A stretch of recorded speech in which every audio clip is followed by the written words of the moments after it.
José, on est dans ton bureau à l'Assemblée nationale. C'est ça, rue Aristide Briand, je crois.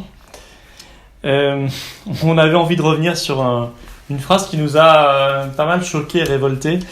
Cette phrase qui a fait le buzz, bien voulu d'ailleurs, sur les réseaux sociaux, parce que c'est Macron lui-même qui l'a retweeté à partir du compte de... La communication organisée, quoi. Exactement, à partir de sa conseillère en communication qui l'avait mis sur son compte Twitter.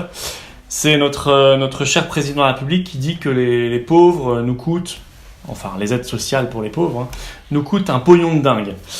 Alors c'est vrai qu'on s'est dit, de la part de ce dingue du pognon qu'est Macron, quand même l'ancien banquier de Rothschild qui gagnait des millions d'euros, enfin même si ça ne s'est pas trop vu dans sa déclaration de patrimoine, apparemment il les a claqués vite fait, bien fait. Et puis bon, l'homme d'argent, l'homme des puissances d'argent, l'homme de l'ami des puissants d'argent et de l'oligarchie financière, on a trouvé que ça manquait pas de sel et que c'était assez gonflé quand même de se dire que ce qui coûtait en France, c'était les allocations pour les personnes handicapées, c'était le minimum vieillesse, c'était les allocations pour les chômeurs, les aides au logement, notamment pour les étudiants, alors qu'en même temps, il a fait des milliards d'euros déjà depuis le début de son mandat pour les plus riches. Des milliards d'euros de cadeaux sur l'ISF, sur l'exit tax, sur la flat tax, sur les revenus du capital, etc., etc.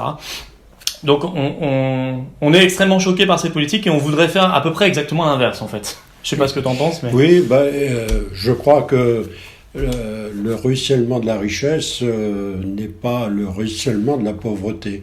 Or, le ruissellement de la pauvreté, moi, je suis élu député de Lens, bassin minier, où je la côtoie, cette pauvreté.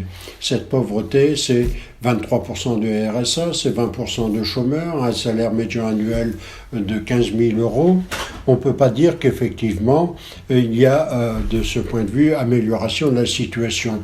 Et lorsque, pour reprendre ton expression, ce dingue du pognon vient de dire, par un effet de communication volontaire, entretenu et mesuré, qu'il va s'attaquer aux aides sociales, alors que chez nous, on est déjà au taquet au niveau du niveau de vie, au niveau des possibilités aux gens de pouvoir, je dirais même pas vivre, survivre.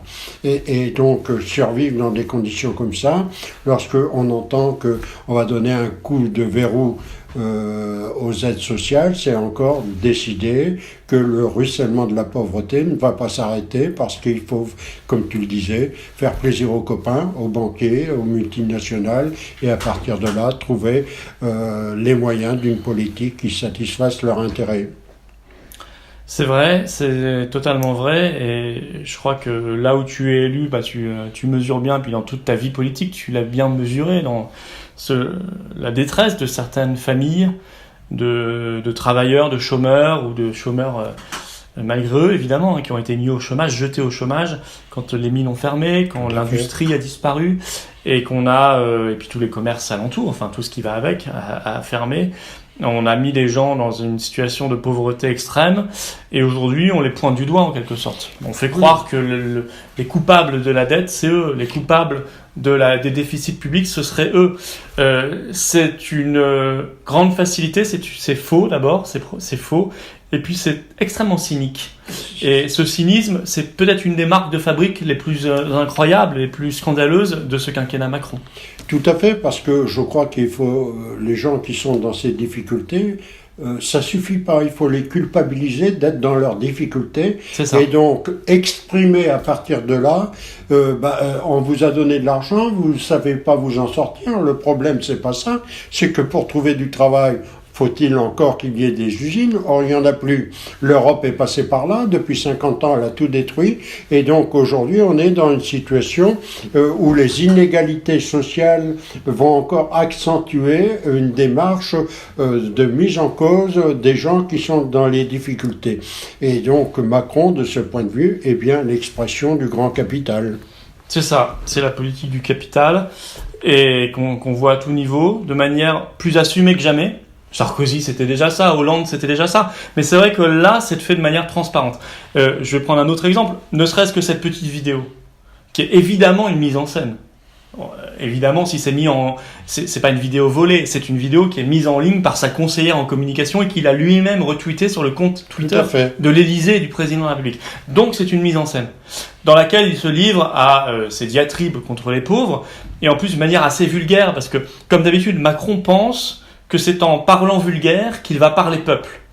Moi, je pense précisément l'inverse. Moi, je pense absolument que les Français, y compris d'origine extrêmement modeste, attendent une espèce d'élévation par le langage, par la parole, de la part de leurs représentants, et notamment, et a fortiori, de la part du président de la République. Ça me fait penser que si Emmanuel Macron s'est fait interpellé par un jeune, je crois, qui avait 15-16 ans, on l'a vu, on a survu également, et là aussi, il a surfé dessus, cette petite vidéo dans laquelle un jeune lui dit « Ça va Manu ?» Bon, et il le reprend, il a raison de le reprendre en lui disant il faut m'appeler le président de la République. Bon, personne ne sera contre cela. Et d'ailleurs, le jeune s'excuse ensuite en disant effectivement monsieur le président. Très bien. Mais la question c'est de savoir pourquoi on l'a appelé Manu. Est-ce qu'on se serait permis de dire Charlie au président Charles de Gaulle? Est-ce qu'on se serait permis de dire François ou France, je ne sais quoi, à François Mitterrand? Bien sûr que non. Ou Jackie à Jacques Chirac? Non. Si on le fait, c'est qu'il a lui-même dégradé le niveau de la fonction présidentielle. Alors ses prédécesseurs l'y ont aidé. Sarkozy a beaucoup dégradé la fonction présidentielle. Hollande a continué sur ce registre. Mais c'est vrai que là, je crois qu'il y a quelque chose aussi de très symbolique. On veut parler au peuple en lui parlant mal. Et je crois que c'est une autre manière d'être extrêmement cynique et de le déconsidérer. Je reprendrai la dernière expression que tu viens d'avoir. On parle au peuple en lui parlant mal. Il y a les antécédents qui militent aujourd'hui pour sa réaction en communication. Quand il est allé à Gade en disant c'est des illettrés, des gens de rien. Quand il a dit qu'effectivement on croise dans les gares ceux qui n'ont rien, etc., c'était pas un faux communiqué, là c'était une réalité de communication objective. Non, aujourd'hui il veut essayer de tirer parti en faisant peuple, mais n'est pas peuple qui veut. Pour être peuple, il faut avoir son peuple derrière soi. Je ne pense pas qu'aujourd'hui, avec toutes les mesures antisociales, toutes les mesures coercitives vis-à-vis du peuple dans tous les domaines, puisse ouvrir un boulevard de sympathie et d'empathie pour Macron. Je suis parfaitement d'accord et je pense que on sera d'accord là-dessus. Nous, les patriotes, on veut se battre pour le peuple, mais pas de manière fausse. On veut se battre concrètement pour lui, pour qu'il ait du boulot, de l'emploi, donc on fasse revenir de l'industrie en France. Tout à fait. Et pour cela, il va falloir se protéger. Pour cela, il va falloir sortir de l'Union européenne, il va falloir sortir de l'euro. Il va falloir avoir une politique énergique, d'État stratège, de patriotisme économique. Et on ne peut le faire que en dehors de l'Union européenne, y compris en se protégeant de la concurrence déloyale quand elle est déloyale. Et puis, c'est avoir des niveaux de salaire et de retraite décents. Parce que c'est un des problèmes en France. S'il y a beaucoup de Français qui, c'est vrai, sont suspicieux vis-à-vis des aides sociales, il ne faut pas se le cacher, on le sait, y compris dans les classes populaires, il y a beaucoup de Français qui sont assez, et Macron surfe là-dessus, qui sont assez réticents sur les aides sociales. En réalité, il faut leur faire comprendre que le problème, ce ne sont pas les aides sociales qui bénéficient à des gens qui ont quelques centaines d'euros par mois, donc qui en ont besoin pour vivre, pour survivre, comme tu disais. Le problème en France, c'est le niveau des salaires, c'est le niveau des retraites, qui est beaucoup trop bas. On travaille, où on est en pension, on est pensionné pour rien en France, ou pour quelques, parfois 900 euros, 1000 euros, 1100 euros, ce qui ne permet même pas de survivre dans des conditions dignes et de faire survivre et de faire vivre décemment sa famille. C'est pour cela qu'on va se battre, c'est pour cela qu'on se bat aux patriotes, c'est pour cela que tu te bats, évidemment, à l'Assemblée nationale. Oui, et puis, exemple illustratif du propos que tu viens de tenir, à savoir des salaires, ça passe par un travail, ça passe par des entreprises qui produisent pour l'intérêt général. On vient de mettre en place dans le bassin minier une zone franche, soutenue par tous les députés de l'opposition ou même de la majorité. Mais cette zone franche, l'expérience que j'en ai, moi, en étant du bassin minier et plus généralement du Pas-de-Calais, c'est qu'une telle opération avait déjà été réalisée sur Calais. Cette zone franche sur Calais fait en sorte qu'elle n'a rien à régler du tout, puisqu'il y a encore 16% de chômeurs à Calais. Qui plus est, on met une zone franche en faisant en sorte qu'on va employer des gens déqualifiés pour payer au ras des pâquerettes, et c'est une aubaine fiscale pour les entreprises, en particulier les grosses, parce que les petites, les moyennes, les artisans ne partent pas dans une situation d'amélioration de leur situation avec cette zone franche, puisqu'il y a déjà des dissensions terribles, où il y a une situation à double effet entre ceux qui vont pouvoir en bénéficier et ceux qui vont être les lésés de cette zone franche. Donc on essaie de faire en sorte qu'on puisse s'opposer à une situation de dégradation sociale avec du sparadrap sur une jambe de bois. Voilà la situation, comment elle se présente.